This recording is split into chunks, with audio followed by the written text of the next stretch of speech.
Gromaigat agus cogorgus ó Cree le ar gara Teachtara Catherine Connolly. It's a truly historic achievement, and our warmest congratulations to our Uachtaráin-elect Catherine Connolly. I'd like also to pay tribute to Sister Stanislaus Kennedy, who passed away yesterday. Sister Stan championed social justice. She advocated for the homeless. She spent her entire life standing on the side of those in need. She gave gentle yet powerful voice to the voiceless. She never stopped working for a fair and equal society. She leaves an incredible legacy of compassion, of activism and of hope. Arrears go raibh a hanam. Minister, your government's Energy Task Force published its interim report yesterday, confirming people's worst fears. Households will be hit with massive electricity bills this winter, with average yearly bills approaching €2,000. The barrage of electricity price hikes from big energy companies puts people under huge pressure in the run-up to Christmas. 300,000 households are unable to pay their electricity bills. Household energy arrears have almost doubled in the last 4 years. Many, many more will now be pushed into this awful situation. Your decision to strip away energy credits was a terrible call in a terrible budget. A budget of €9.4 billion that has left working people worse off. That is some going, Minister. And whilst people are so brazenly ripped off, what's your big idea? Well, a promise to make an announcement of a plan sometime next year with action to follow, God knows when, if at all. Households are being fleeced right here and right now. These huge bills are already landing, and yet you pretend like it's not happening. Government failure to tackle energy rip-offs leaves people in desperate situations. Families using prepay meters going days without electricity. Households relying on organisations like the St. Vincent de Paul to keep the lights on. You sit back and you allow big energy companies to rip people off at every opportunity. And now, as the days get darker, families will be forced to cut back on necessary electricity use, counting the cost every time they use the washing machine, feeling pressure every time they flick on the light switch because they know it's costing them a fortune. Can I ask you, Minister, do you think that's an acceptable way for people to live? The big question for me is this: how many wake-up calls does your government need before you act? 4 energy companies announce big electricity price hikes. You do nothing. The International Energy Agency reports that energy companies are fleecing Irish households. You do nothing. The CSO releases figures proving that people are being ripped off. You still do nothing. And now your own task force confirms that households will be hit with massive electricity bills over the coming weeks, and you still do nothing. Worse still, you actually have the neck to tell people to wait until next year for some pie-in-the-sky plan. Not alone is this government in action woefully out of touch, it's downright lazy, Minister.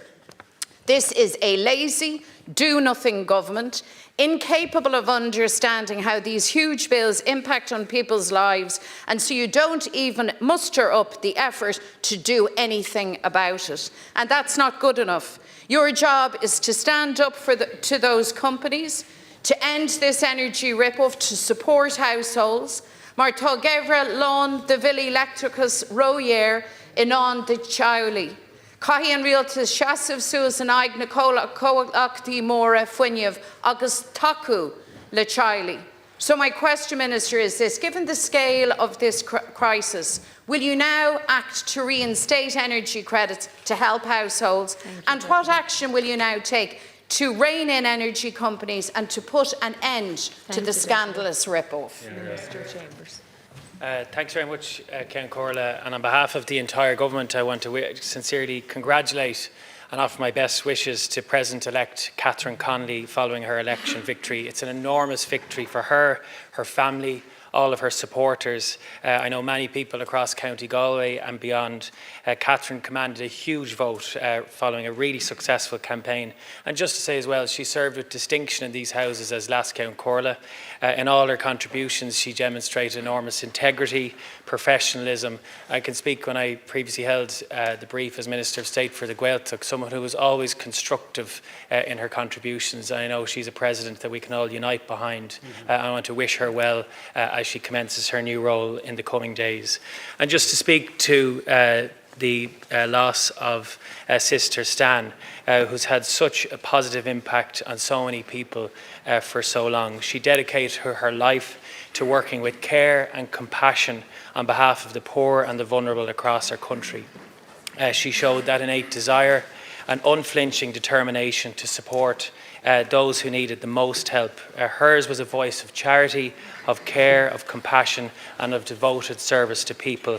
And our thoughts are with her family on her loss today.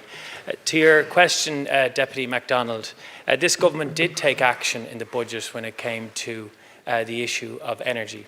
That's why the work that Minister Donoghue did when it came to keeping the 9% VAT rate on gas and electricity was something that was a significant part of our overall tax package. When it came to the fuel allowance being increased by €5 and being expanded for those in receipt of the working family payment, making a targeted approach to those who are feeling the pressure of energy prices across our economy. Also, other interventions by government, an additional 50,000 households will be eligible for fuel allowance. That's 460,000 households, or 26% of all households are now eligible for fuel allowance. And when you take the wider interventions we've made in terms of supporting children and families, the increase of the child support payment, and other measures in the context of the Department of Social Protection, next year the Department of Social Protection will have an overall allocation of over €28 billion. If you take our overall broader spending across our economy, this government, a €2 billion package of social protection was made in Budget 2026 to respond back to the pressure that many households face, but to target it for those most in need. And that's the context in which we set about trying to help mitigate the impact of energy prices. Minister O'Brien has done extensive work as part of the National Energy Affordability Task Force, and that has set out a number of recommendations in the context of, if you take the programme for government, we've set out changes in assessment of the overall regulatory model when it comes to energy prices in our economy, and that's work that he'll undertake. But also, if you see the National Development Plan, our continued investment in the Warmer Home Scheme, hundreds of millions of euro to support families when it comes to the Warmer Home Scheme and many of the other interventions there to support low-income households. But when it comes to the interventions we made in the budget, we made significant interventions as part of our social protection package, as part of our retention of the 9% VAT rate on gas and electricity.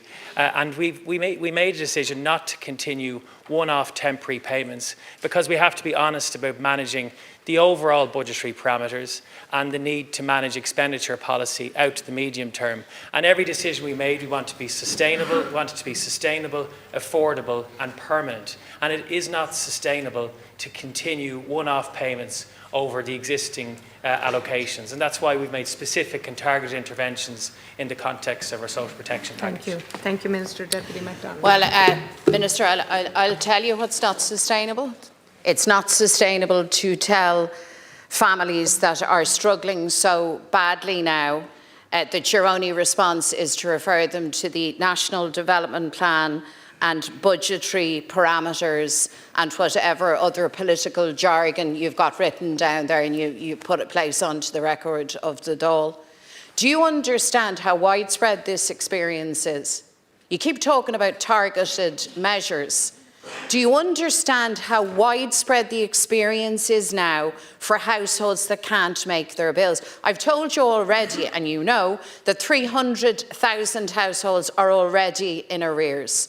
I've told you that energy companies have hiked their prices upwards and upwards with no real substantive challenge from any of you. They can do what they want. I've told you that now, in the run into Christmas, families now, not next year, now, in November, in December, cannot make it, and you simply sing dumb. I find that astonishing. Astonishing that you are that out of touch. Thank you, Deputy We Minister. need action now. Minister We to need the respond. energy credits as an immediate response, but you need to take on these energy companies and you need to face them down. I fully understand the issues and the pressures families face, and I reject your assertion of jargon and waffle talk that you've mentioned there. We absolutely understand the pressure, and that's why the social protection package was significant in this budget.